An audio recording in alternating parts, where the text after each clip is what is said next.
En 2011, la Poste émet un timbre sur la ville de Metz.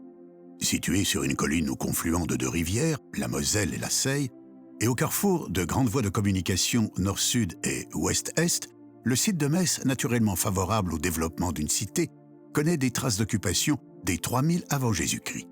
Metz devient alors une des plus importantes villes gallo-romaines, dont elle garde d'ailleurs de nombreux vestiges.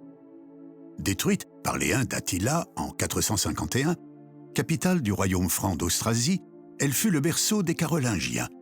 L'éclatement de l'empire de Charlemagne voit l'intégration de la ville au Saint-Empire romain germanique.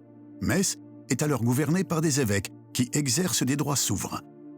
Sa prospérité économique favorise l'émergence de la bourgeoisie qui, en 1234, s'émancipe de cette tutelle cléricale et crée ainsi une république oligarchique. La cité s'enrichit alors de nombreuses églises, cloîtres et abbayes et s'entoure de 2 enceintes. La cathédrale Saint-Étienne témoigne de la grandeur artistique et de la prospérité du temps. Édifiée de 1240 à 1552, elle est surnommée la Lanterne du Bon Dieu en raison de ses 6500 mètres carrés de vitraux. Après son rattachement à la France en 1648, Metz devient alors une place forte militaire française. La ville se couvre de casernes, accueille une garnison nombreuse. Une citadelle est construite au XVIe siècle et la ville se pare d'un dispositif défensif imaginé par Vauban.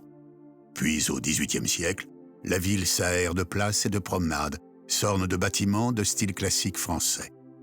Un développement industriel prometteur et une vie culturelle en plein essor sont stoppés net par la guerre franco-allemande de 1870, entraînant son annexion à l'Allemagne de 1871 à 1918.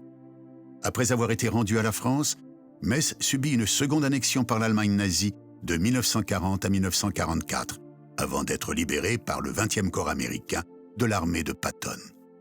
Depuis, le rôle militaire de Metz s'est effacé devant les fonctions administratives, commerciales et culturelles.